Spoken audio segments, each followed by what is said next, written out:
रय शिक्षण संस्था के श्री छत्रपति शाहू स्कूल व जूनियर कॉलेज बारामती में मैं प्राध्यापक श्री शिंदे एएस आपका सहर्ष स्वागत करता हूँ।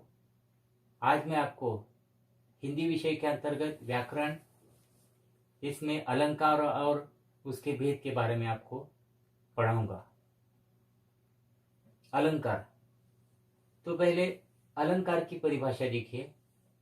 जिस प्रकार स्वर्ण आदि के आभूषणों से शरीर की शोभा बढ़ती है, उसी प्रकार जिन साधनों से काव्य की सुंदरता में वृद्धि होती है, वह अलंकार की उत्पत्ति होती है। अलंकार मुख्यतः तीन भेद उसके माने जाते हैं। पहला है शब्दालंकार, दूसरा है अर्थालंकार और तीसरा है उभयालंकार। 11वीं कक्षा में योग भारती पाठ्य पुस्तक में हमने शब्दालंकार का अध्ययन किया है।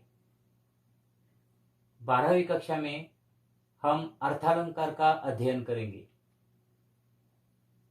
अब यह अर्थालंकार कौन कौन से है?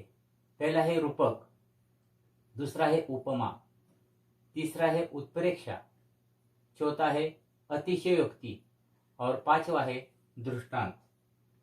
इस अलंकार का हम एक एक करके इसका विश्लेषण देखेंगे। तो पहला अलंकार है रूपक। रूपक अलंकार किसे कहते हैं, उसकी परिभाषा देखेंगे।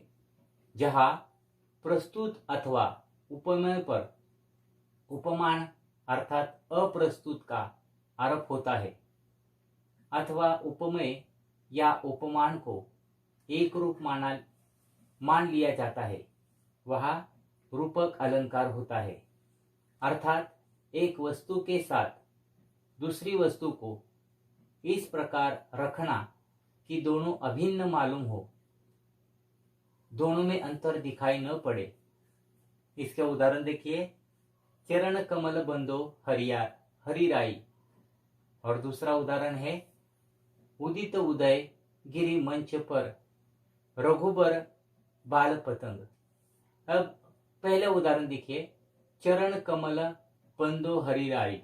इसका अर्थ है यहां भगवान के चरणों का, यानी चरणों को उपमेय के रूप में यहां पर माना है, और कमल जो है उपमान का उस पर आरोप किया गया है। और दूसरा जो उदाहरण है, उदित उदय गिरि मंच पर रघुबर बाल पतंग। इसका अर्थ है प्रस्तुत दोहे में उदयगिरी का मंच पर तथा बाल पतंग का रघुबर पर आरोप किया गया है। अतः यह रूपक अलंकार की निष्पत्ति होती हुई नजर आती है। दूसरा अलंकार देखिए, उपमा। अब उपमा अलंकार किसे कहते हैं, इसकी परिभाषा देखिए। जहां पर किसी एक वस्तु की तुलना दूसरी लोक प्रसिद्ध वस्तु से रूप, रंग, गुण, धर्म या आकार के आधार पर की जाती है, वह उपमा अलंकार होता है। अर्थात जहां उपमेय की तुलना उपमान से की जाए, वह उपमा अलंकार उत्पन्न होता है। इसका उदाहरण देखिए। चरण कमल सम कोमल, राधा वदन चंद सो सुंदर।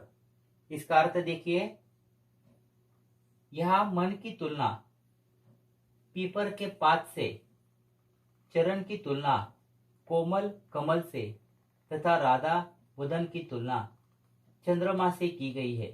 इसलिए यह उपमा अलंकार की निष्पत्ति होती हुई नजर आती है। तीसरा अलंकार देखिए, उत्प्रेक्षा अलंकार। जहां पर उपमेय में उपमान की संभावना प्रकट की जाए या उपमान मान लिया जाए, वह उत्प्रेक्षा अलंकार होता है। इसका शब्द से अर्थ देखिए। उत प्लस प्र प्लस ईशा, अर्थात प्रकट रूप से देखना। इस अलंकार में मानो, जनु, नानहु, मनु, मानहु जैसे शब्दों का प्रयोग किया जाता है और इससे उत्प्रेक्षा अलंकार की निष्पत्ति होती है। इसका उदाहरण देखिए, सोहत ओढ़े पीतपट श्याम सलोने गात। सोहत ओढ़े पीतपट श्याम सलोने गात, मनो नीलमणि शैल पर आतब परयो प्रभात। इसका अर्थ देखिए, इस दोहे में उपमेय पीतांबर ओढ़े हुए श्याम वर्ण के श्री कृष्ण है और उपमान के रूप में नीलमणि के पर्वत पर पड़ने वाली प्रातःकालीन धूप है। मनो शब्द का प्रयोग कर उपमान की उपमेय से या उपमेय में संभावना व्यक्त की गई है और इसी वजह से यहाँ पर उत्प्रेक्षा अलंकार की निष्पत्ति होती हुई नजर आती है। चौथा अलंकार है अतिशयोक्ति। इसका अर्थ देखिए, जहां पर लोक सीमा अथवा लोक मान्यता का अतिक्रमण करके किसी विषय का वर्णन किया जाता है, वहां पर अतिशयोक्ति अलंकार माना जाता है। अतिशयोक्ति शब्द को दो शब्दों से मिलकर बना दिया गया है। अतिशय उक्ति अर्थात अत्यंत बढ़ा चढ़ाकर कही गई बात। उदाहरणार्थ, हनुमंत की पूंछ में लग न पाई आग। हनुमंत की पूंछ में लग न पाई आग, लंका सगरी जल गई, गई निशाचर भाग।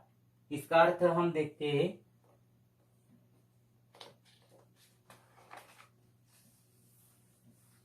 यहां भी बात को बहुत बड़ा चढ़ाकर कहा गया है, अतः यहाँ भी अतिशयोक्ति अलंकार की निष्पत्ति होती हुई नजर आती है।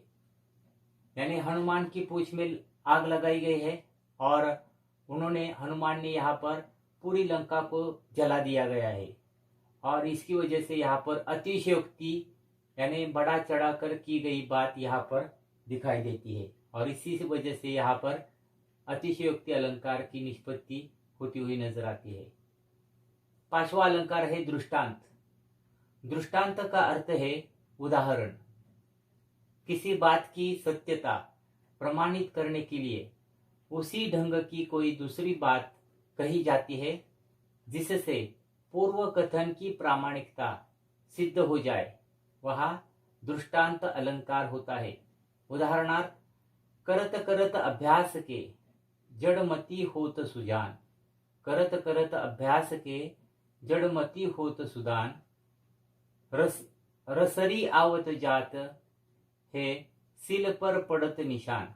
रसरी आवत जात है सिल पर पड़त निशान। इसका अर्थ देखिए, यहां अभ्यास करते करते निर्बुद्धि व्यक्ति का प्रवीण होना वैसा ही होए जैसे कि रस्सी के आने जाने से सील यानी पत्थर की पटिया पर निशान पड़ता है। यहाँ पहले वाक्य की सच्चाई सिद्ध करने के लिए दृष्टांत के रूप में दूसरा वाक्य आया है और इस प्रकार यहाँ दृष्टांत अलंकार की निष्पत्ति होती हुई नजर आती है। धन्यवाद।